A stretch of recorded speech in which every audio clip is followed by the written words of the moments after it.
So after you visited, how long until you joined?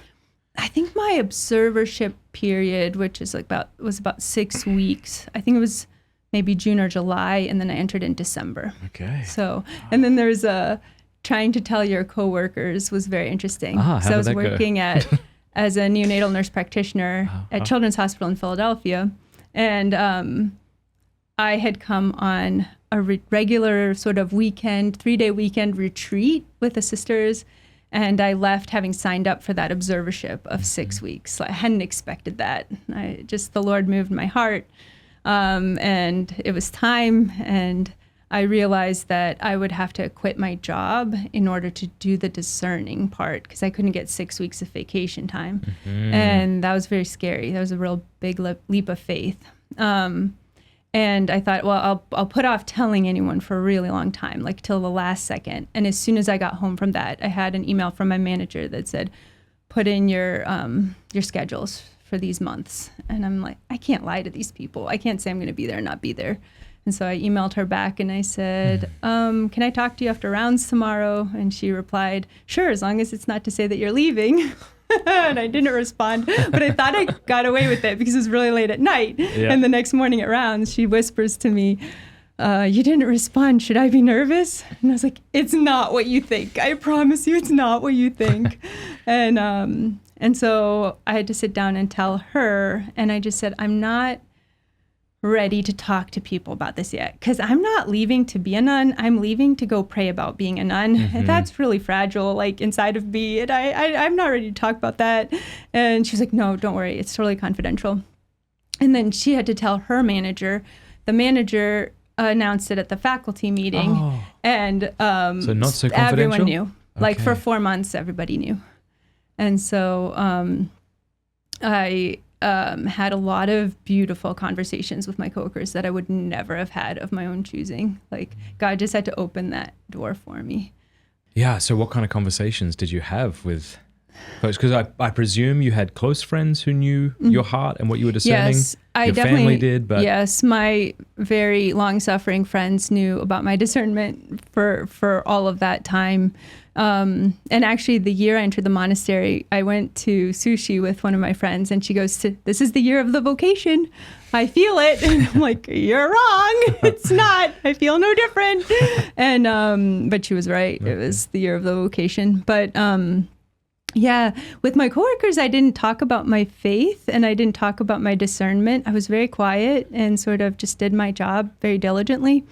And after the cat was out of the bag and they found out, and I had 4 months to talk to them about it, I came back in the office for my next shift, and one of my coworkers just goes, "I knew it! I knew it! I knew it! I knew it!" And I said, "How could you have possibly known? I never talked about this ever."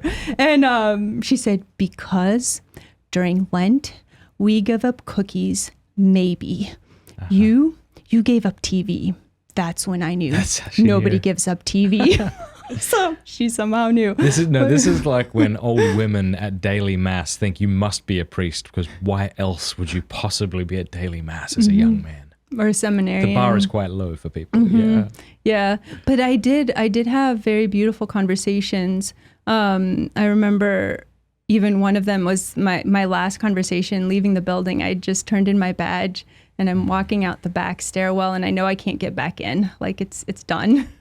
And I was so grieved because I hadn't said goodbye to one of the surgeons, and she's just this incredible surgeon. She took such good care of these children, and I took care of the sickest of the sick. One of the surgeons called it a little shop of horrors. Like these were really sick children, and she just cared so deeply about them. And like when she would do her dressings, she didn't just put a dressing on and go away. Like she would cut out a little choo-choo train with little cloud behind it and put it on. Like such delicate care for these kids. And I was so sad I hadn't gotten a chance to say goodbye to her. And I bumped into her in this back stairwell, and she was very kind. And she said, "There was just something about you that was different. Like you were praying for the kids, and I knew you were doing that.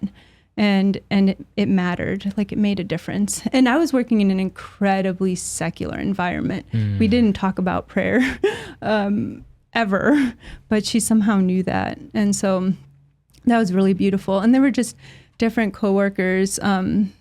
one of the things that happened right before I entered the monastery, I thought I had really like left nursing in my heart, because I knew God was calling me to this vocation, and I knew I had left, like I really thought that I had done that prayer part of it, that I had left that behind.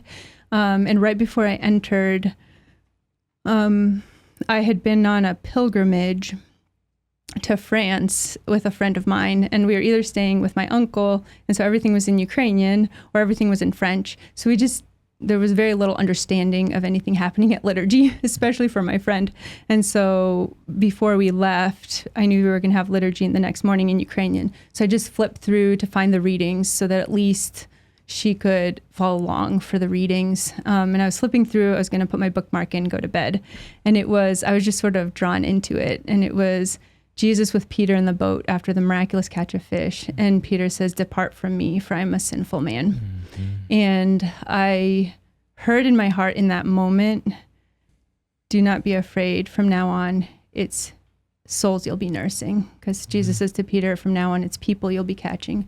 And I heard, "From now on, it's souls you'll be nursing." Mm. And I was just like really blown away by that. And I've had to like really think about that a lot. Like that's something that has kept me in my vocation a lot. And I was still working. I had to quit my job, but I was able to work per diem. So I had a few shifts, I think like 3 or 4 more shifts before I permanently left, before entering the monastery.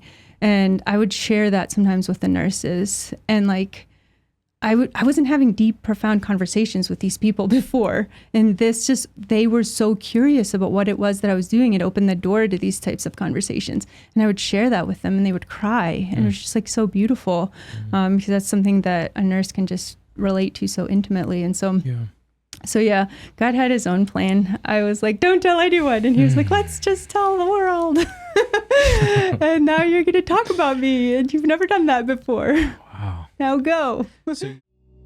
Hey, thank you so much for watching. Before you go, do us a favor, leave a comment, let us know what you thought of the video, like, and subscribe.